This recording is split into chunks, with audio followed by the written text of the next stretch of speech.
Yo, yo, yo, Muddy Waters Podcast. This your boy Shaq Sims, and I'm here right now with a special guest, man.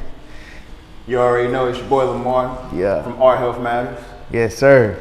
You know, and he's a personal trainer, a fitness coach, lifestyle coach, all that stuff, man. And fitness, nutrition, health, that shit is very important to me, man. You know what I mean? For a multitude of reasons, but one being that you just want a good quality of life. You know what I'm saying? Right. And when I saw, the things that he was doing, you were incorporating hip hop music, and lifestyle into like your trainings and stuff like that. I was like, this dude is dope as hell. He doing something other people aren't doing. Appreciate it. I like the way you were separating yourself. So thank you for coming on the show, man. Oh yeah, you already know my brother. For sure. Thank you for having me. So let's take the people back, man, because you post a lot of times. You'll post. Not only will you post like stuff with you and your clients, shit with you flexing your muscles, but you'll also show like when you were a bigger guy, when you were obese and overweight. Like, talk about that. What do you think got you to be obese and overweight? What was it? Well, all right. So after I graduated from high school, life changed. You playing ball, you and the homies go to the court, play football, all that stuff. But after you graduate, it ain't the same because you gotta go to work. If you still staying at your mom's crib or something like that, she ain't gonna let you just sit there for free. So I ended up going to work. I'm working like 10 hours a day, so I didn't have as much time, or I didn't create enough time to like make my health a priority. Because you think you're young, and I had always been in shape, so I was like, hey, you know what, I'll be all right. So I started eating pizza, eating wings, eating that shit every single day, eating what I was already eating before, but the only difference was my activity level had just cut all the way through. Damn. Yeah, man. And that shit was scary seeing that shit catch up with you. I ain't even realize it. It's like you don't realize it until somebody else sees you that remembers you from before. And it's that instant moment where they remember, like, because once you have an image of somebody, you expect for them to always look like that, at least if it hasn't been that long. So I had a homie, we was playing ball, because I used to play basketball and shit. And I'm thinking my moves is crisp and stuff. I'm thinking I'm doing people in. And as soon as I get off the court, bro's like, damn, you about to have a baby or some shit? Because I had put on like 65 pounds. Damn. So like it went from being super in shape to just being completely not doing nothing. I used to get winded going up the second level of the steps in my apartment.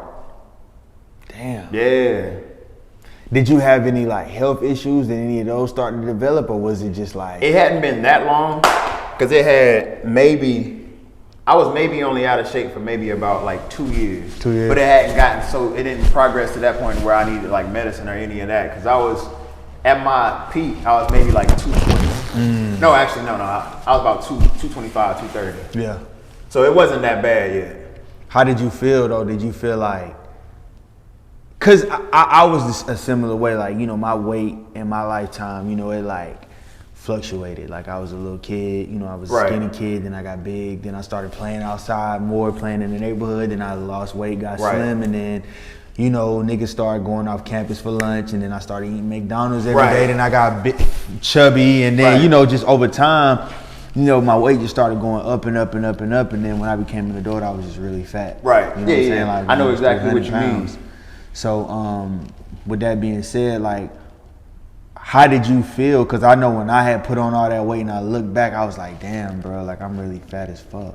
See, but I didn't feel like that, though. Like, up until I had that moment where everything clicked, like all the lights went on in my head, bro, I felt normal as shit. It's like, I didn't notice that I had gained all that weight. I was just living. Because I was working at, and this is the worst place to possibly work at what I had going on. I was working at Papa John's. And they was giving us free fucking pizza and stuff. Oh, so, man. bruh, I'm getting like, this is when I ate pork. I don't eat pork anymore. I was getting pepperoni pizzas, cheese sticks. I don't drink soda. I haven't had a soda in like 10 years, but I was eating all of that stuff.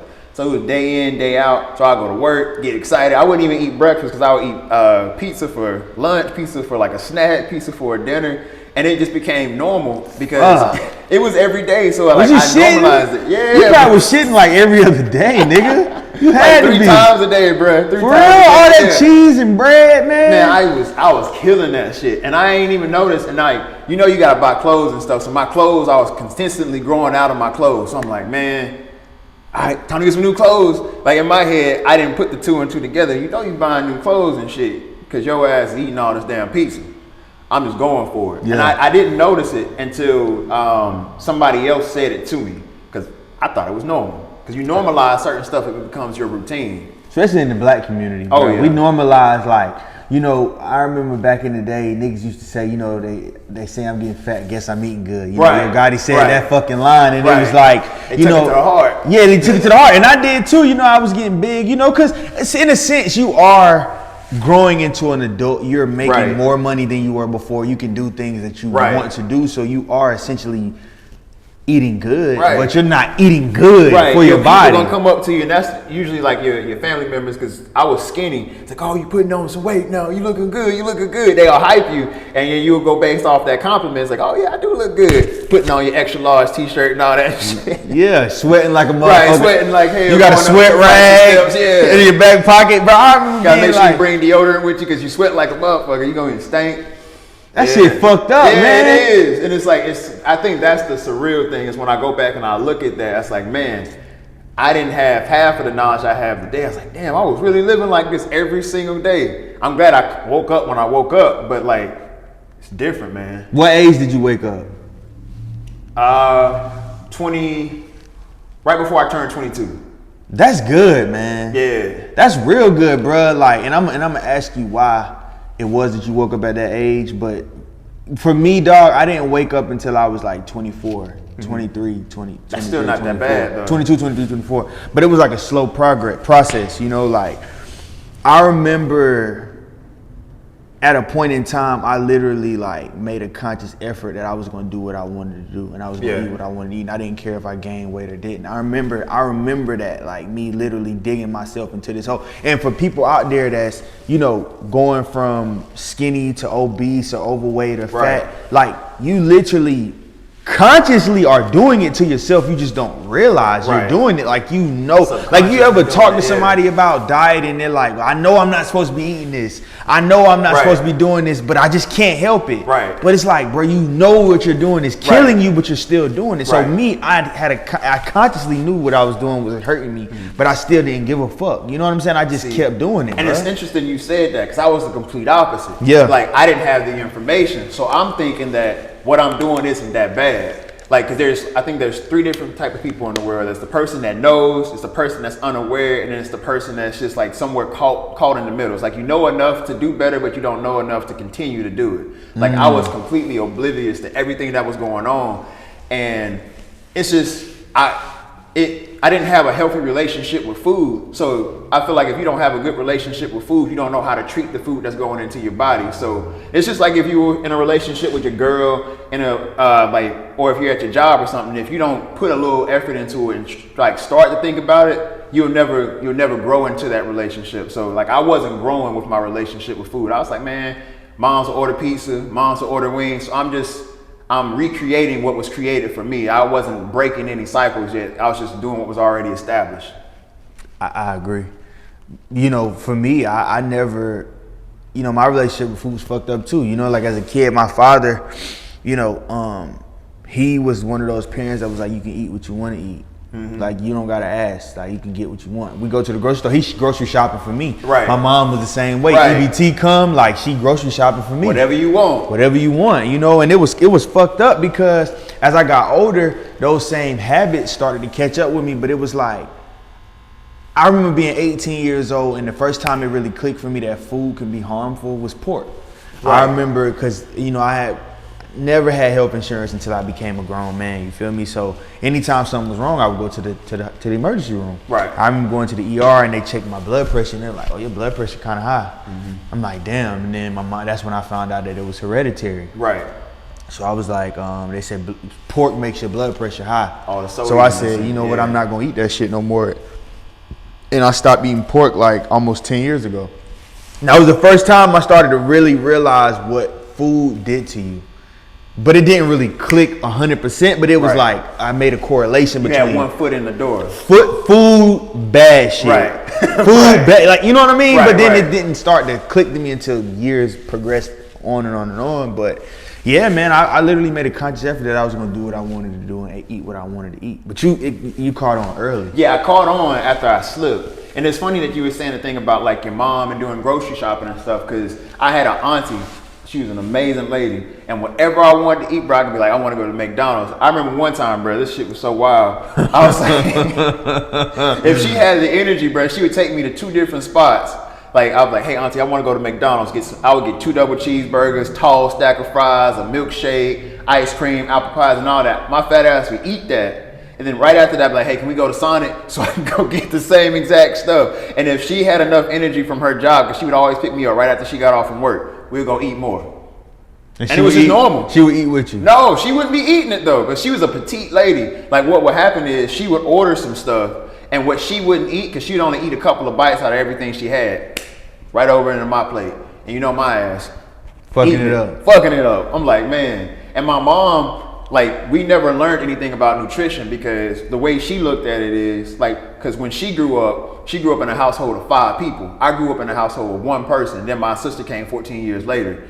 So she always thought from the standpoint of like, I want to have more than enough food, because sometimes like if it's 5 kids, it can be difficult to make sure you get like extra food. So she wasn't so much concerned about what she was cooking. It was the fact that she could cook. And like her mentality was survival instead of like surviving with high quality of like nutrients and stuff with the food that you eat. So, and I love the fact, and I don't knock that, because you have to do, she was trying to break a cycle. So she wanted to make sure I had enough to eat, because sometimes she didn't always go to bed with as much food as she would have liked, because she had 5 siblings. She had 3 brothers and a sister. So it's like, she had 4 siblings. So she was like, she wanted to make sure that I didn't have to repeat that. So I had a lot more things accessible to me that I probably shouldn't have been eating. We had a pantry full of snacks. We never established like rules and guidelines, because if I went through a whole pack of them little Debbie's and shit, new pack tomorrow. Straight like that. And what she was cooking wasn't healthy at all. We was eating like box dinners and Salisbury steaks and all that shit. You think about some of the stuff that's in that food that you're eating, it's words on the back of the ingredients list I can't even pronounce. If I can't pronounce it, I probably shouldn't be eating it. But I was eating that shit in a weekly routine every single week. It was like 6 things we would eat. Salisbury steak, hamburger helper, ran that shit down. Bro. With corn? With the corn. Oh, bro. And it's the sides too, bro. Like you ever have like 3 fucking starches in a meal. It's like you would have mac and cheese, corn, and then you would have the hamburger helper, which is a starch on top of a starch. God so damn. Man, it's so funny looking back on that stuff, because my mom and I laugh at that now, because she's more educated, because I passed the information forward to her, so she knows what I know now. Yeah. Does she take heed to it? Yeah, okay. She does. That's real good. And it was the one thing that was funny, because you brought up the pork situation. That was the one consistent thing she never would buy. It was always turkey bacon, turkey meat. But everything else was a game, though. You can get the soda, you can get the fucking juice, Hawaiian punch. Remember, it was this thing called, it was an orange juice. It ain't real orange juice. It's like Morningside or something like that. It's like $1.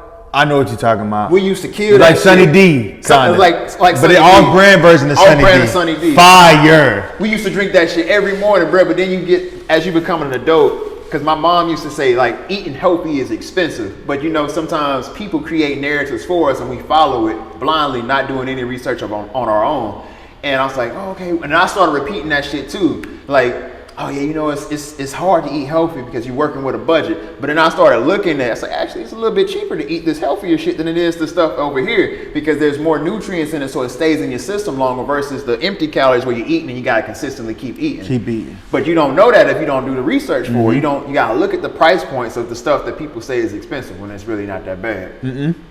You eating 20 ingredients in one thing, and then you got to think about the size, like a Hot Pocket. That shit probably, the ingredients label probably this long. It's this thick. That shit's crazy. And it ain't real cheese. It ain't. Imagine if you was to thaw that shit out, just like the McDonald's burger. I saw this thing. It was a meme. They were talking about this lady. It's like it's been the 18th anniversary of the time that she had bought her kid a Happy Meal. That burger still looked like a burger. The bread, even the bread, you know, bread a fucking mold. Now, in like 4 days. In 4 days. The bread didn't mold. The burger still looked like a burger. The chicken nuggets still look like nuggets. The fries still look like fries. Now, I don't know. Now, you can't always take stuff from the internet and treat it as if it's the gospel, because sometimes they will lie to make shit go viral. So if what she said was actually true, which I don't know for myself because I don't know that woman, but if I take what she said as the truth, then that's fucking horrible. That was like 18, 15 years of a Happy Meal that's still living and breathing right now. So what does it do in your system when you eat it? It fucks your system up. Yeah. For sure. Like, and it feel good to be able to relate to an ex-fat boy, man. Yeah, you know bro. what I'm saying about the meals. Fat boy gang. Fat boy gang. Because niggas don't understand. Like, they think, like, you know, on Thanksgiving, I ate some bullshit. And one of my niggas was like, bruh, like, if niggas knew all the shit you was eating right now, they would fucking laugh. And I'm just like, bruh, I'm a human being, bro. Right. Like, mind you, I regretted it the next few days, and I probably won't eat like that for a long time because I felt really bad. When you stop eating certain foods, your system will punish you for that shit. It will. Bro. It will punish you. But I enjoyed it in that moment. See, I don't believe in regret. That's why I don't call my cheat meals, because I ain't doing shit in secrecy. I want you to see what I'm eating. So my thing is this, not to cut you off. It's not that I regret it because I don't regret it. It's my body. Your body's rejecting my it. body rejects it, bro. Got you. Like, anytime I eat some bullshit, like, my body rejects it, bro. I got you. Like, if I eat, like I have a gluten allergy. I didn't know this until, like, I had this eye condition, inflammation in my eyes, and it came from, like, gluten and a bunch of other stuff. But if I eat gluten, immediate, like the next day, my eyes will irritate me. You know what I'm saying? It's like, I can't eat that shit. So that's what I mean by, like, me regretting it. I got you. I love it. I love the taste, the flavor. Right. Like, white sugar fucks with my white sugar fucks with my head, gives me headaches. Like, I can't eat a lot of shit, bro. Right. Like, a lot of foods because, you know, my body rejects Right. it. But it feels good to be able to relate to an ex-fat boy because people think once you lose some weight or you get to a certain point, it's like you condemn that food. You don't condemn it. You love it. You still love it. It's just you know, like sometimes you have to love something from a distance. It's like as much as I admire it, I can occasionally have a conversation. I can occasionally talk to that food on like Thanksgiving and Christmas, but I realize that you ain't good for me. You're destructive when I have too much of you, but I can love you from afar. It's like, hey, we're going to hook up at 3 o'clock and I won't see you again for a couple months.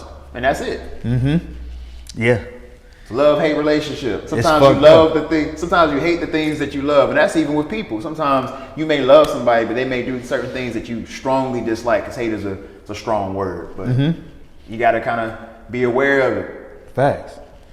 What would you say, like, when you started to like lose weight and you started to like really change your diet and stuff like that? What did you do first? Did you work out first, or did you change your diet first? Like, which one was it first? I went head first into both. I'm like an all or nothing kind of person. So if I'm invested, I'll do something until I burn out. So as soon as I realized what was going on, I was like, all right, bet. We're going to change all of this stuff. And this is when this is when I had access to a smartphone. So I started Googling everything. I was like, what is healthy?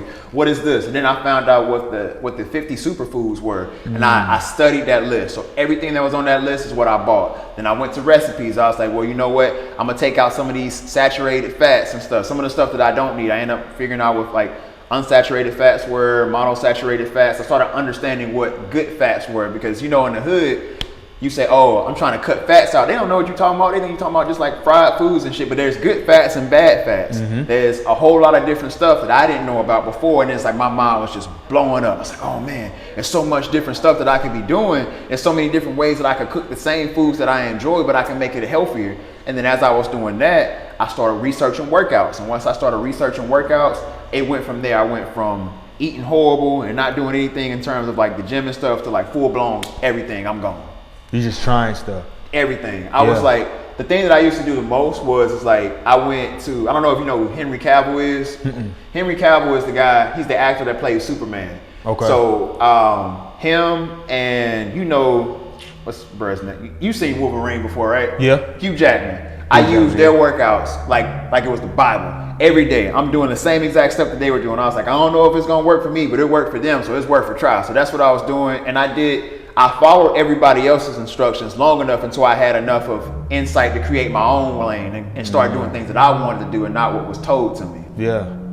When you started like doing the different workouts, like did you, cause I'm not familiar with their workout plans. Was it like a lot of calisthenic, aerobic, weights? It was more weight training. Weight training. It was weight training, yeah. Was it like a regimen? Like yeah, it was. It was like a split. It was like a split routine. They were lifting for mass. They were trying to get size, so they were going lighter on the reps, heavier on the weights, and they were like hitting different angles and stuff of your muscles and stuff. They would do things that would work the top part of your delts, the lower part, because they wanted you to look like a superhero. And I was like, well, you know what? If they can look like a superhero, because I saw how he looked before, because like it was easy for me to drop all the weight, but then once I dropped all of the weight, I wanted to put mass back on. I didn't want to walk around like a twig for the rest of my life. So I wanted to figure out a way that I could look like them. So they were like my body goals. So when I thought about what I wanted to look like, it's like I want to look. That was the image that I saw, because I didn't see a whole lot of black fitness enthusiasts, because this is before Instagram. So I'm doing this in like 2016. I think Instagram launched in 2017. So I didn't have fitness imagery for people that look like me. At least it wasn't accessible to me at that time. So now you can see pretty much there's a bunch of black fitness influencers and all that stuff. You can pick who you want to look like. Back then, you didn't have all that. Yeah, you didn't. You're right. You definitely right about that shit. Yeah. So as things have changed so much now, it's to where it's like everything's at your fingertips. Almost everybody has a smartphone. My 5-year-old, well, he's 4. He can work a smartphone and he can look up stuff. So it's so much easier to become a better version of yourself today than it was a couple years ago. I agree. I remember when I first found out about Dr. Sebi, like 6-7 years ago. You know, my ex-girlfriend, and I hate the fact that I even got to talk about her again, because she was so mad that I brought up her name and brought her up in that Mr. interview. Oh, bruh. She was mad as fuck about that. So we gotta talk about that. So this is how I actually found bruh. I saw bruh from that interview. And it made me laugh so fucking hard, bro. I was like, bro, this nigga being honest as hell. I was like, yeah, she like all this shit. And I saw the artist that was in the video, bro. He couldn't do nothing but laugh. Like, I was like, I was dying, bro. I actually sent that shit to somebody. For real? So if you gotta share. Hey man, thank you, man. Thank you, man. You know what's crazy? Like, you know, you can check your analytics on Instagram and shit. So you can see like who, if it's a public reshare, you can see who reshared it. I saw a lot of people sent it off, but I didn't see a lot of people shared it. So I'm like, okay, these motherfuckers sent it to people when they DMs and shit. That's what I did. These motherfuckers DM my shit to people, bro. Laughing at me, but no, laughing at my pain, man. No, it's a transparency game. Hey, this is a great moment for everybody that's an entrepreneur out there that's trying to be an influencer. Shit. Motherfuckers may be laughing at you, but them like that shit still goes towards your numbers. Like, I laughed at your expense, but bruh still gonna get a check off that, because you know how many other people my homies probably sent that shit to. So that's exposure. That's free exposure. So sometimes being transparent is the best way for people to know who you are. Like, you ain't gotta be that robot shit that you be seeing with everybody, like trying to be super politically correct and make yourself seem like the cool guy. Because motherfuckers like to laugh at people. And you don't laugh at the cool nigga. You laugh at the nigga that's okay with being himself all the time. Because we all got a little bit of that shit in us if you allow it to be seen. Facts. Yeah. Thank you, man. Yeah, that shit was funny as hell.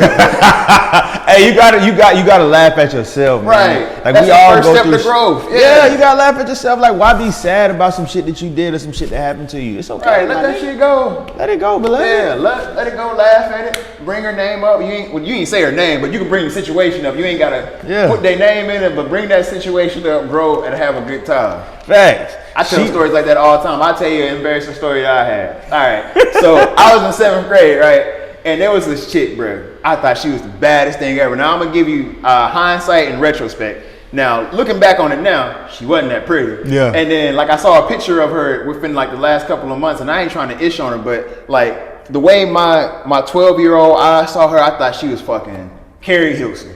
She wasn't. But that's all you knew at that time. That's all you know. Yeah, that's all you know at that time. Sometimes your beauty is determined by what's available to you. So if that's all you see, you're gonna uplift it higher than what it should be. So I was like, if sprung wasn't a word then, but if sprung was a word, bro, if she would have said something to me, I would have fell out. I was like, oh yeah, goddamn. But all right, so long story short.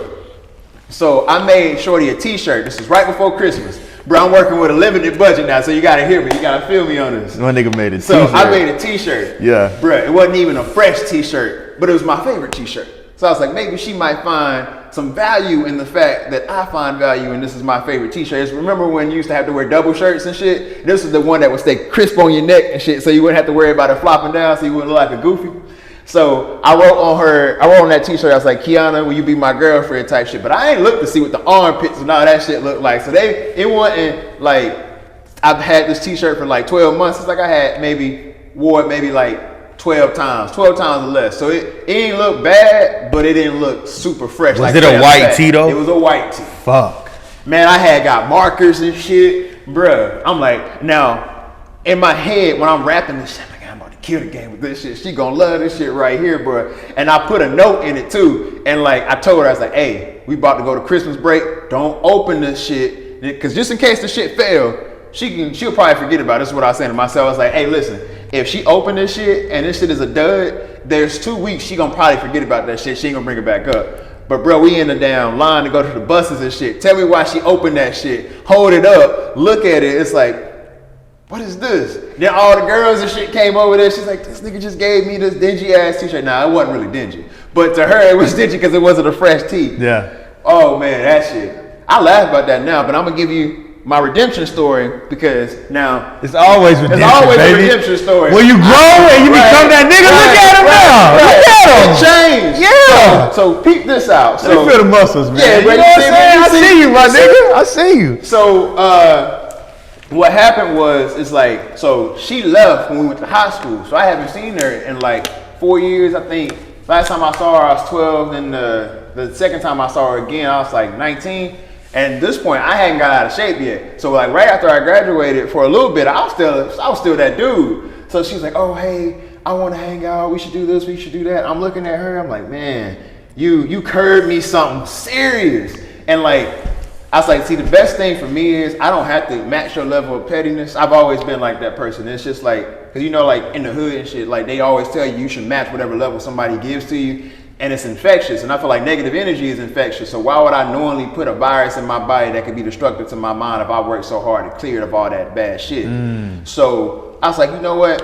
You curved me. Now I didn't use this word because these was like 2020 words, but I'm just telling you what the equivalent of it would have been. I was like, hey, you curved me back in the day. I didn't appreciate that. Now I'm good. And it was like, that was the coldest shit. You said that to her? Straight like that. Damn. And she was like, oh, but why not? Stuff has changed. I was like, you changed, I changed. We're good. I hope you have a good life. Boom. This is before you could do the little deuce emojis and shit, but if I could have done that, I probably would have done that too. Yeah. But and this is not, you couldn't just like messages. You know how you can like a message and just keep on going? I just left it red. That was it. I don't know if she seen it out, it was red, because this was way back before like Facebook and Instagram made it to where when people could curve you, then now they know, now you know they curving you. Yeah. So yeah. Damn. Yeah. Hey, that's a good story, man. That's a good redemption story. Yeah. I got a couple of those, man. You know, a couple girls, you know, from my past wouldn't give me play. Now they see me, they look at me and they're like, yeah. They see a nigga, you know. But you know, I don't say nothing to them. You know, they hit me up, I don't even respond. They see me in public. Right. They see me. They feel the aura when they are around me. You know, they see the glow. Right. And people always want to be beside the thing that's glowing because it makes them shine a little bit brighter. Yeah. But you know, we ain't giving them niggas no shine, baby. No. Oh, well, you know what? I'll give you some shine because I don't mind that kind of stuff. I love putting on for my people. I give you the shine, but it ain't going to be the shine you want. Yeah. It ain't the shine you want. So I'm not a name dropper though, but. Yeah. But sometimes you got to do that shit. And it feel good when you have the girl that curved you. Closure. She was fine as fuck. She was bad back in the day. She didn't take care of herself. You took care of yourself. So it's like now the tides are turned. Not to be petty, but just to be like, nah, man. See, cool. And it goes like this for me, because I'm really big into like the growth and reinvesting and trying to break and change narratives that were once written to where I have to look and view somebody as a certain way. All jokes aside, now the pettiness in me I'll engage and I'll indulge in the fact that, oh, you curved me way back, now you want me. But I still don't want to see you struggle though. Like, I want you to know that I don't want you, but I still want you to be productive and I want you to prosper in your life, because whatever it is that you curved me with didn't destroy anything that was in me. You just didn't want me. And it's okay to face rejection, to see, but in our heads, we don't want to be rejected by somebody that we want. Mm-hmm. And it's like that toy that you tell your mom about, like on Christmas, like, I want this specific toy. I want it. And you don't get it the first Christmas, and then you cry about it, but then she offers it back to you. Like, well, you can get it now. It's like, well, I don't want it. It's like, no hard feelings. Like, yeah. Like, and that's the thing that I was thinking about, and that's just growth as you grow as a man and stuff. You change how you look at little stuff like that. Because before I was like, yeah, F you on my shit list. But like, nah, you still, even though you didn't do the things that I would have actually found acceptable. I don't know what was going on in your brain as you were processing that information, because stuff happens on the fly. Yeah. And we always feel like we'll do certain things in certain situations, but you've never been in it, so how can you prepare for the unknown? So I'm cool. I still want the best for you though. For sure. I don't want it. And it's not about the rejection, it's the way you do it. It's the way you do everything. It's all about how you package the message, because I would say no. Yeah. But then if you like, nigga, fuck no, fuck you. And Yeah. I don't know why the fuck you would ask me that. Then it's like, all right, now I got to shit on you. Right. Now I got to do you. Now I got to make you feel me. You know what I'm saying? And that'd be the thing. That's what make niggas, because how many times have you heard the story of like the rapper dissing the young nigga who asked him for an autograph or a picture, and then that same nigga that they diss become a big rapper, and it's like that rapper that they wanted to be cool with or get an autograph from, they're bigger than them now, and that artist is coming to them for a feature, and it's like, nah, bro, you shitted on me. Like, nah, fuck you. It's like, I'm good. Like, but certain people are like that, and I respect either way. Like, some people are just like, hey, you shit on me once, like that door is officially closed. I want the absolute worst for you. But I'm kind of like, if you didn't do anything, you said the absolute worst. Some people like that. Yeah. I'm like, if you didn't do anything that was extremely destructive, because see, I like to separate myself from situations. I like to look at it from both sides. Like, I like balance. I like to make things make sense. As a grown man, I get that there was plenty of signs saying that she was going to say no, because you had asked her in several different ways to ask her the same fucking question, and she respectfully said no. She was like, I don't want to be with you in that way. I think you cool as hell, but I'm really trying to holler at your cousin. I didn't want to accept that. Yeah. And sometimes when you don't want to accept the truth, you get hurt. So that was it. I was like, yeah, you know what? There's a lot of you niggas that don't want to accept the truth.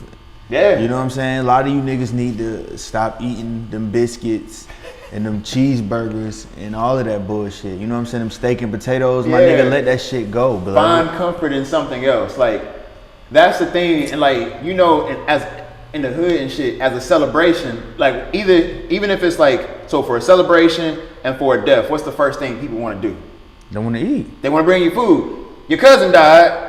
She had type 2 fucking diabetes. What's the first thing you bring? Nigga bringing you macaroni and cheese. Right. You gonna bake her some macaroni and cheese and apple pie? Like, I'm just bringing this for you, baby. I know y'all going through it. No, that's not what you need. Yeah, and the only green you gonna get is collard greens. Right. You know what I'm saying? With pig ass in it. So it's like, we gotta stop normalizing certain things that just shouldn't be normal. Like, don't bring a 15-piece to my crib after my aunt died of diabetes, or after a family member dies from an obesity-related disease. That's probably not the best idea.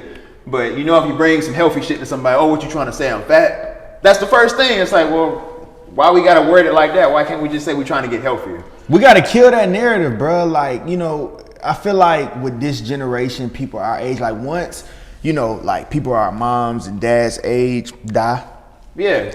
I feel like it's gonna be a new tide. I feel like the world is gonna be a healthier place. People are gonna be more health conscious. People are gonna eat more stuff. Like, when was the last time you seen a nigga make hamburger helper? On some real shit, like on your Instagram. I don't see that shit too much, bruh. Well, okay, so but then you gotta think about it. Niggas is eating fucked up, don't get me wrong, but like I feel like it's healthier options now. Like prime example, right? And this is not to say that people are consciously doing this. Right. But like, you remember back in the day, what was some meals that our moms and dads ate like a motherfucker? Macaroni, cheese, fried chicken, cornbread. But you got it. But now the thing people are eating now is like crab boils. That's not the worst thing for you, but it's not the best thing for you. Well, it depends on how you dress it. How you dress it, but you think about a crab boil versus fucking a meal at Church's Chicken. Or, you know what I'm saying? Like, it's kind of better. I'm not encouraging niggas too, because that shit is loaded with butter, sodium, starch, all that bullshit. But it is kind of better than the bullshit that people were eating back in the day. I actually think the fried chicken is healthier for you than that crab boil. You think so? Look at it like this. Okay, so even if that's fried, it's just going to add extra fat to it. But there's still some nutrients. So there's. It depends what's in it though. Yeah. It depends on what's in it now, though, if it's just fried chicken. All right, so if you get a fried chicken breast. Depends on what you frying it with too. Like you do, cause like I look at stuff in a way as though it's like, cause we all have different gut microbiome too. Like I look at food on a scientific level as well. You know what I'm saying? Like, so we all have different gut microbiome. So what you may be able to eat, I may not be able to eat. It may cause different things for me. You know what I'm saying? Everybody's body reacts differently to different foods. But like when it comes to like fried chicken, I feel like fried chicken might be good for some, it might not be good for others because like canola oil, a lot of people use canola oil or corn oil. People have allergies to those things. They don't fucking know it. Then you got like the wheat that they fry it with. Some people have allergies to that. That may cause this reaction. So at the same time, whether the protein might be healthy for someone else, it might not be healthy for Joe Blow because it's two different ends of the spectrum. That could be for anything, even like healthy foods, you know, because if you drink too much water, you can flood your body of all the nutrients and stuff that you need. You can die from that. So there's always going to be certain things that you can do that'll work for certain people that won't work for everybody else. Yeah. That's another reason why as I started to grow in my knowledge and stuff, I started to fall back a little bit from doing what was working for everybody else and figure out what was working for me. Like you'll hear people say, well, and you heard me say that such and such was my body goal, but I don't know how their body reacts to certain things to what they're doing. My body may not be built to look like that. What they eating. Right. You don't know all of the, like you were saying, the scientific stuff that goes into looking a specific way. Also, the fact that their whole living is based around looking like that. So they're actually dedicating 14 hours a day to have someone consistently walk behind them. They have somebody that makes their food. They have somebody that preps their food. All they got to do is eat. And they don't have to worry about going to a 9 to 5. They don't have to worry about somebody taking care of their kids. They got nannies. They got all of this other extra shit that you don't have accessible to you, but you're trying to recite and relive through the looks that they have. It doesn't work the way you want it to. So after I learned that, I started to do things differently. Mm-hmm. You know, and I feel like back to what I was saying, you know, not saying that crab boils are healthier, not saying that whatever, but I just feel like the options that we eat now, like that are popular, rise now, are healthier than the options. Like even like in Houston, they got turkey leg cut. It's not that fucking bad for you if you do it the right way. Yeah. Like you see what I'm saying? So I feel like options are better. We have better options and people are more health conscious of what they're eating. And when our mom and dad and grandma age die off, the new generation is going to, when we're the 40-year-olds and the 50-year-olds, we're going to be cooking better food. Like young niggas is drinking smoothies. I feel like eventually like majority, like cause well, my timeline, right? My timeline on Twitter, well, Instagram, Twitter, Snapchat, most of the people on there are health conscious. The people on my timeline, now I've cleaned my timeline up, but most of the people are. So what I'm saying that to say, like, I remember back in the day, I didn't meet healthy adults, bro. Like niggas ate what the fuck they wanted to, period. Like I didn't have an aunt that was into the gym. I didn't have it was nobody. It was hard. The only thing people did was like Jenny Craig, Slim Fast, Tabo. I remember my mom had Tabo tapes. Remember the bald head Tabo nigga? Yeah. What was the bald head? His name was Billy Blank. The bald head black nigga? Yeah, Billy Blank, yeah. Shout out to Cuz. I remember my mom used to fucking have them. That was the picture of health. That was it. You feel me? Like we would go to McDonald's and get a salad with ham and turkey and ranch dressing, and we thought that was fucking healthy. But now niggas know, like, no, bro, that is not healthy, bro. Dairy does this to you. This does that to you. I agree. I largely agree with everything you said. But now the one thing is this. All right, so everything you said held a whole lot of fat, but there's still people that are our age. How old are you? 27. Okay, I'm 29. There's people I know that are 29 and younger that are in horrible shape. So it's a lot of them niggas that's ignorant. I'll say this. The world is not going to be perfect. No, it's not. I feel like we will progress, but there's always going to be, I feel like we'll still be the minority, and the majority of the people are going to say that they don't have time because they didn't create the time for it. Because there's always going to be other things that are going to be, that you're going to value more important, even though their value it's not more valuable, but that's just how you view it. Mm-hmm. You're always going to see parents. You're going to see moms, you're going to see dads, you're going to see teachers, you're going to see doctors. You see, the most fucking ironic thing that I think is like you'll see nurses that are our age that are in horrible shape, but they know the consequences of their actions, but they still choose to do what they're doing because what they'll say is like, well, I spend so much time taking care of everybody else, I don't have time to take care of myself. And that may be true because you don't prioritize your time. Like, you see that? Have you ever seen an overweight doctor before? And they'll be our age or younger. You will see overweight nurses. You will see overweight CNAs. And they're some of the smartest. They're responsible for taking care of your health and recommending things that are going to help cure you of diseases. But they can't cure the mindset they have if they can't eat healthier.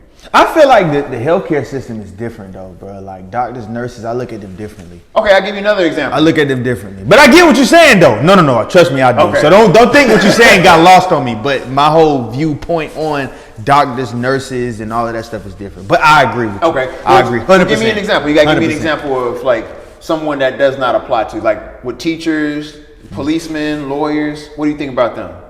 Or they in I feel like they're that same people. category. I feel like they're people. Like I feel like this, right?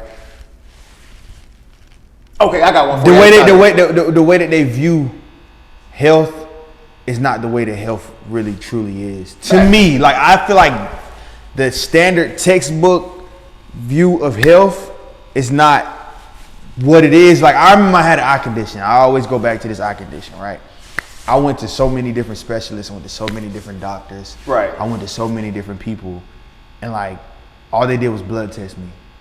They couldn't figure out what it was. So the only thing they could do is shove me with steroids. They gave me steroids, right? Never took into account the fact that I smoked cigarettes every day, 10, 12 cigarettes a day. Never took into account what I ate. Never took into account none of that stuff. So I took it upon myself. I left the doctor. I have the video on my phone where I went to the doctor, my last doctor visit, and I said, I'm done with this shit. I'm never coming back to these motherfuckers. I'm gonna figure this shit out on my own. And I figured it out on my own. Stopped smoking cigarettes, started working out, stopped eating certain foods. I noticed things started to change in my life. Right. I say all that to say the things that really matter, they don't look into. But they don't know what really matters. That's deep. So when it comes to like fixing the problem, they don't really know. So when it comes to like nurses being overweight, it's like they look at a textbook, tell them some shit. But a fat motherfucker probably wrote that textbook. A fat ass nigga that's overweight who don't know shit about health for real, wrote that book. They came up with that guide. You feel what I'm saying? I feel like we're, as people, getting lost from what really matters, and we're not getting back closer to nature as we should. Because in the essence of all of us is nature. We're all of nature. Like we were made in this universe. Everything that we eat is already here. Right. Nobody had to make it in a factory or a laboratory. Right. So when we start introducing those things into our bodies and stuff like that, that's when the problems start to arise. When you start taking these medications, when you start eating this processed food, you start eating this bullshit, that's when the problems start happening for us. So I feel like in these textbooks and these doctors and these nurses and the protocols that they live by, a lot of that shit does not really help anybody. So they don't really know shit. They just know what's in a book. They don't really know shit. Cause I know a lot of doctors that don't know shit for real. Like I be telling my doctors about shit. Like I be like, yo, bro, you know this allergy can cause this. They're like, for real?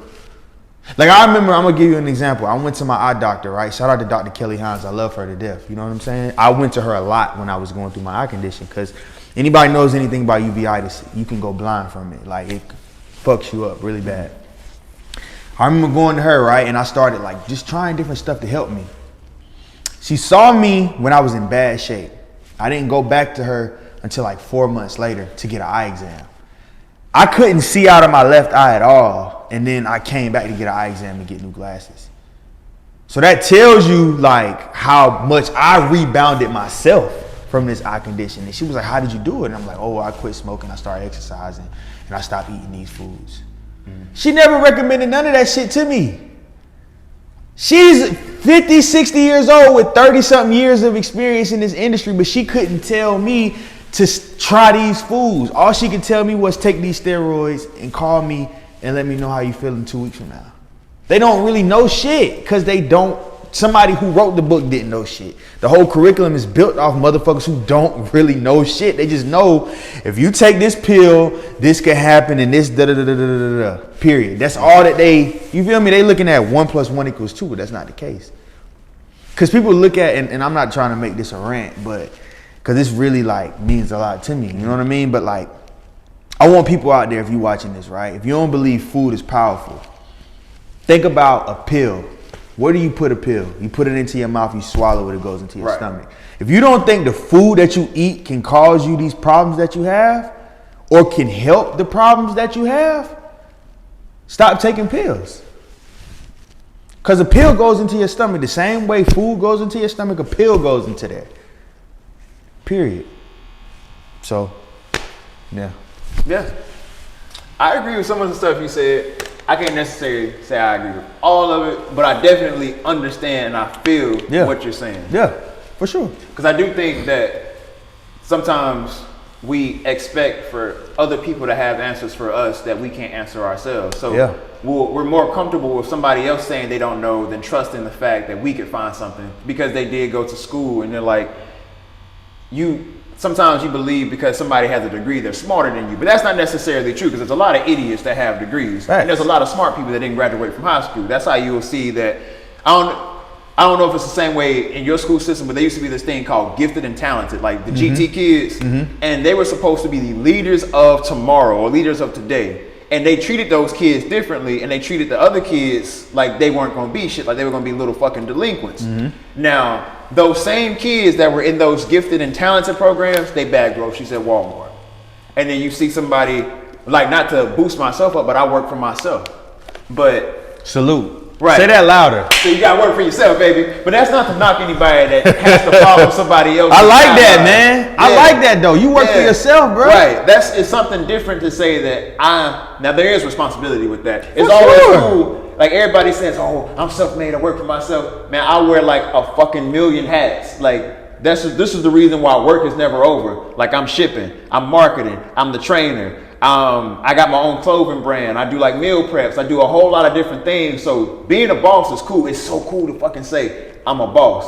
Like I work and do all this stuff, but becoming a boss means you never take your hat off. And everybody says they want to work for themselves. Like, I don't want to work for somebody, but you don't want to lead yourself or guide yourself to where you're trying to get to. Like, where are you trying to go? Like, it's okay to help somebody build their dream if you don't have a dream a foundation to build your own until you figure out what it is that you want to do. But nobody wants to talk about that. The first thing everybody wants to say is, I want to be independent. I want to work for myself. It's like, well, nigga, you lazy. Like, your laziness will transfer over into whatever it is that you're trying to do too. If you lazy working for Jimmy or lazy working for Susan, what's going to spark in your head to make you want to get some initiative? So, like, if you're driven, if you're hardworking, if you're all of that shit for them, because people used to tell me this all the time, brother. It was like, you're an asset to our company. I was like, well, if I'm an asset to you, I could be an asset to myself. Why don't I just invest in me and stop selling your shit? I was like, so that's how I looked at it. But if you lazy with them, you're going to be lazy over here too. So I like to always say that to people because everybody wants to say they want to be a boss, but being a boss is really not easy. It's super challenging, but you can do it. And it's so rewarding. I think the coolest shit that I've had happen is when I go to the hood, like hoods that I'm not from Charlotte. But if I go to like North Side, South Side, East Side, West Side, there's people in that hood that know me and I ain't grow up here. And my face card is good everywhere I go. Or when I go into cities that I don't stay in and they know who I am. It's like, oh, you Lamar from Our Health Matters.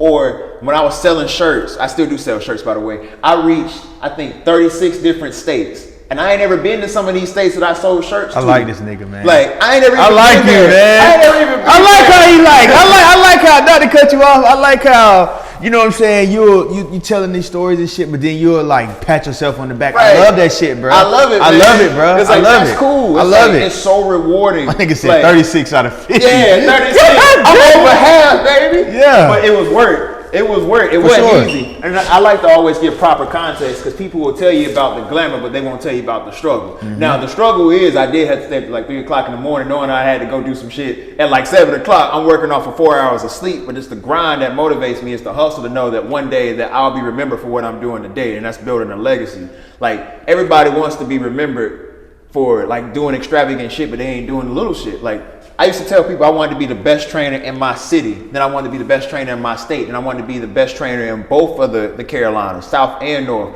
But somebody told me the first time I said, oh, I want to be the best trainer in my city. It was like, oh, no, you're thinking too small, bro. You need to say you want to be the best trainer in the world. I said, but it's a process. It's like, y'all want to skip steps to become super successful without putting in the work. Like, sometimes you have to really get on the ground. You got to get dirty. You got to let people in your city know who you are. How the world going to know you and the people that's right down the road don't know who you is? Like they don't, when I go in my city now, like they know me as the fitness dude. Like, oh, now some of them do it to be funny, but you still know what I'm doing. I don't know what you're doing, but you paying attention to what I'm doing enough to where when you see me, you are immediately attached. That's the fitness guy. Even if you're trying to I need to get in shape. Even if you're trying to be funny, I don't give a fuck. It's the same way we were talking about this earlier. Like when I said I shared his thing to laugh at him, like even if you're laughing at me, you still know what I'm doing. Yeah. Whether you take me serious or not. And niggas always laugh at what they don't understand, right? Bro. Like I laughed at the fitness niggas years ago. Right. I laughed like that nigga corny, man. Nigga work out, but it's like, nah, dog, that's cool. That's the real bag. All you street niggas and all you niggas wanting to be cool on the internet,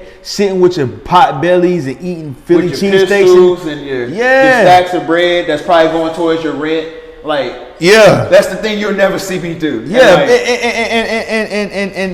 and having money is cool, having material shit is cool, but the real bag, the real shit is taking care of your vessel, bro. Right. That'll shine more than a chain, than a car, than a house. That shit'll shine through. And little do people know, believe it or not, bro.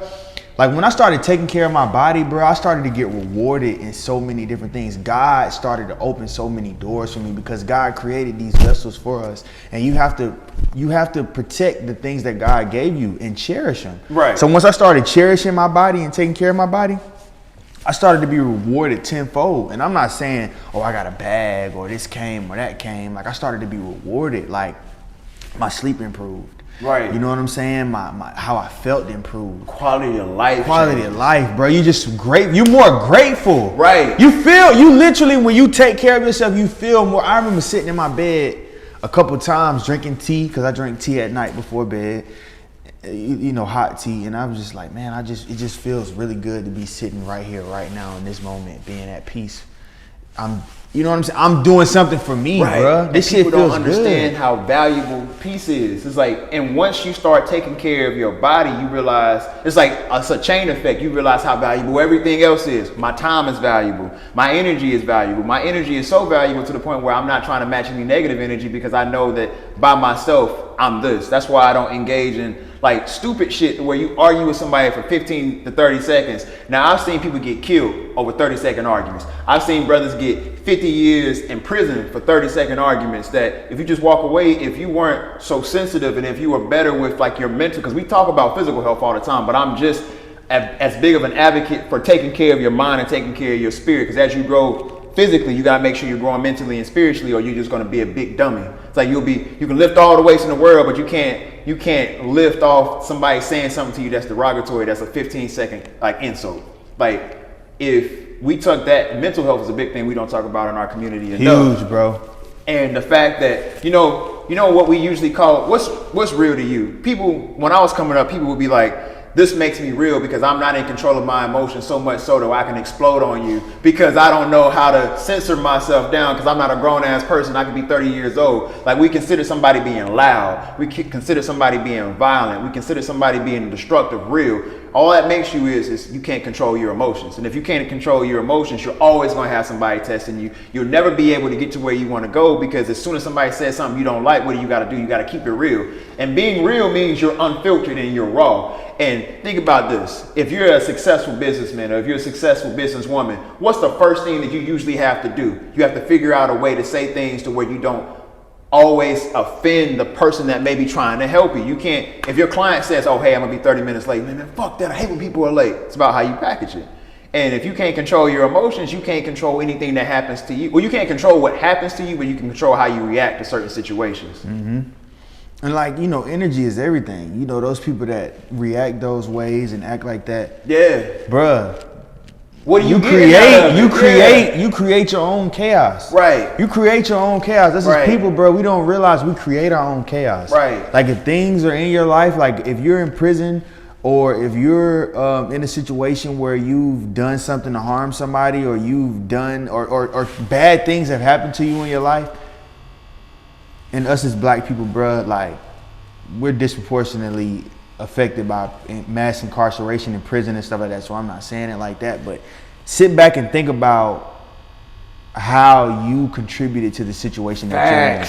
Think about it. Like the system is built for you not to succeed. So when you do things that are going to allow somebody else to dictate how you live the rest of your life, of course, people usually have sympathy for people that they can see something in themselves in. So if you're going before a judge that's 54 years old, he's a white man, he ain't never been 24 and black. He don't know what it means to struggle. But I tell you what, you probably had some elders that was trying to give you some game. Like, hey, listen, you go to this judge, you go to the DA, the jury, it's supposed to be a jury of your peers, but typically it's what, 75% white?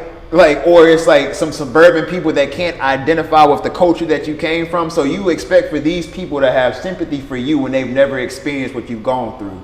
So yeah, the system is meant for you to fail. So if they get you in their hands, they ain't gonna let you go, and they're gonna give you that stamp on your head that says felon. You ain't gonna be able to do shit unless you start working for yourself, which you can do. Like, even if they do give you that label, it doesn't mean that your life is over. You can that you're a bad person. Shit. Yeah, like felon doesn't mean bad person. It means I made a mistake. Now shit, I should have like 15 fucking felonies right now. I just didn't get caught for doing that, so it don't make me no better than you. I just didn't get caught. I just didn't get caught. That's all. Fact, same way. So like, I love y'all the same way I love myself, and I know that I could have been you if one officer would have turned to the left instead of turning right and put their lights on. I could have went to jail. I could have caught charges. I could have caught all that stuff. I was just blessed to not have it happen. Mm-hmm. So I ain't judging nobody when I say that, but you gotta be smarter. See, once you think about what you got to think about what you do to contribute to it, because at the end of the day, dog, you know, it is what it is. The world is how it is, but just think about how you contribute to your own destruction, bro. You just got, because at the end of the day, us as people, I feel like our spirits are pure, especially black people. You know what I'm saying? Like, I feel like our spirits are pure. Our spirit is pure, so our spirit knows what we are and aren't supposed to be doing. Like, we know, like, you'll hear a motherfucker say, bro, I know I'm not supposed to be doing it. How many times do you hear that? How many times do you hear that shit? A motherfucker say, I know this wrong. I knew I shouldn't went out that night. I knew. Got an illegal strap on me. I got 4 pounds in the trunk and shit. Like, or even when you're doing it. Smell like weed. Or even when you're doing it, a motherfucker will be like, bro, I know I shouldn't be doing this. I know I shouldn't be eating this, but I know I shouldn't be doing this, but.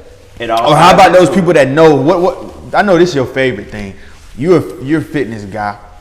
You're an all-around health guy, right? So you probably have family members that, or friends or people that don't want to do certain stuff around you because they feel like you're gonna judge them. You feel me? Like, it's like, bro, you don't have people like that. You don't have people like that. Because like, I'm the down to earth trainer. Like, I'm not that hypersensitive guy. Like, if I see you eating some chicken, hey, you ain't supposed to eat that shit. Like, people are themselves around me because I'm always myself. And I'll tell you some shit. I'll be like, hey, listen, I'll have a reward meal. And I'm like, hey, I'm gonna have this, I'm gonna have that. But like, the same way I talk to you about what I'm doing good, I'll talk to you about how I'm gonna get there. So it's like, oh, hey, I got to this reward meal because I worked my ass off. So it's like, I never want somebody to feel uncomfortable with being who they are. It's like, hey, shit, you gonna do it anyway? Who the fuck am I? Like, your judgment should be more important than mine. So, hey, live your life. I don't have that. Yeah. And the reason I was saying that, because a lot of times people would be like, man, I don't want to do this around him because I know what I'm doing wrong, and he probably wouldn't agree with it. But it's like, you know what you're doing is wrong. Yeah, I ain't gotta say that to you. Because like, if you already know it, why? That's just like, now I do got a homie. I ain't gonna say his name, but like, he found God, and when he found God, he was like a Jesus freak. And like, every single thing that he saw that wasn't supposed to go on, like, Jesus wouldn't like this. Jesus wouldn't like. And I saw him when he did that shit. This was years ago. I was like, I never want to be that caught up into what. Like, you can be passionate about something, and like, your passion can like spill over into everything. But I like to dial it back. Like, now, if you ask me my opinion, I can tell you my opinion, but I don't always volunteer it because you didn't ask for it. Like, if somebody's been looking forward to having a pizza all fucking day, they know they ain't supposed to eat that shit 3 days in a row. Who am I to be like, hey, bro, don't eat that pizza? You know your stomach ain't gonna like that. Like, hey, listen, fuck it. Whatever you want to do, live your life, be cool. I'm good.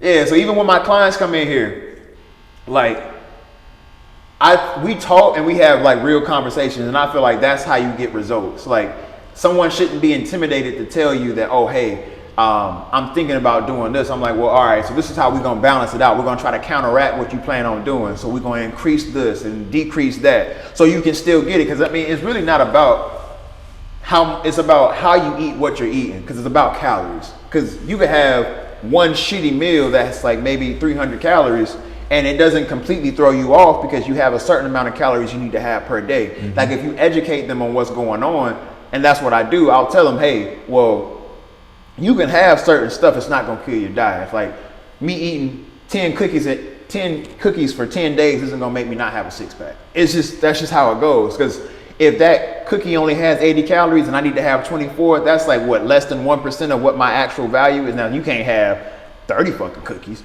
in one day. But remember when I was telling you earlier, I'm big into numbers. As long as you pay attention to the numbers you have, you can really manipulate it and eat whatever you want, because it's based off the averages.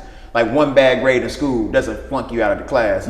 You always have the kids that'll be like, man, I failed this test, I failed the class. No, motherfucker, you shitted on the class all year round. That one test ain't make you fail. It's the fucking 30 tests before that you failed that made you fail your class. Homework assignments your ass ain't doing all that right. shit. There's so many things that go into you getting a good grade. And like I look at that, like your grade for life, it's like you're not going to fail at life by failing or struggling in one subject. You still make it to the next grade. You may not have the best letter on that grade, but hey, it is what it is. You know what the coolest thing is? And then I'll close with this. It's like, all right, so you know when you graduate from high school, you know what the valedictorian has on her diploma? She has the same thing that the person that has a 1.1 has on there. You graduated. So nobody looks at that at the stage like, oh, you know what, bruh graduated 1.1. No, he graduated. And even those people that are like super smart and all that shit says the same thing. Facts. So it is what it is. Just as long as you do it. Yeah. Moral of the story is just do it. You know, Right. and consistency wins all battles. All the time. Because you'll learn everything while you're being consistent. Right. I started out just running. I would just get my ass up and run. Then I went from running to working out. When I started working out in the park. I went from working out in the park to I went to a boxing gym. I had to change my workout schedule because I had too much energy at night, so I had to start working out in the morning. So then now I go to move, you know, just being consistent. I never quit. And the same thing for him, I'm sure. Oh yeah. And that's the biggest lesson in anything in life, consistency. So no matter what you do, just be consistent. Yeah. Be consistently great. And it's about not only being consistent, but what level are you being consistent at? Because people always say practice makes perfect, but I don't believe that, because if you practice something wrong, you'll continuously do the thing that you're practicing wrong. It's about practicing, studying, learning, and improving. So you don't want to shoot a layup on the wrong foot every single day and expect for when you get into the game your shit not to get blocked. No, you're practicing it wrong. So you need to practice your whatever it is that you're trying to do. That's just an example. Like, you got to make sure you do it the right way. So when you practice it the right way, and then you continuously get better. Facts. I agree. Hey man, thank you, man. This was dope, man. This was dope as fuck, man. You know, nice setting. If y'all know, I'm a sucker for good settings. I love a good setting. And This is my dope. castle. So you never see me out because I live in my workplace. You got to give them that old school Drake. Yeah. Yes, sir, man. Tell the people where they can find you at, man. If they want to get in tune, want you to train them. Listen, the only platform that I actually use right now is Instagram. I'm trying to get into YouTube. I'm going to be getting into that probably within the next couple of weeks. I'm definitely going to load this up to my YouTube. I'm trying to build that up. But you can follow me on Instagram at rhealthmatters_. Holla at me, baby. Follow him, man. Get in tune with him. Listen, and I'm like probably like one of the coolest fitness influencers you're gonna find, because like I try to keep shit. I keep shit real. So like I'm very transparent. I'm for the culture. I always feature musicians that are from the Carolinas in all of my workout videos just to show love. So if you ever want to get your music put on, come holler at me. I'm easy to find. Holler at him, man. Yeah. Now we about to get this workout in, baby. Gang, gang.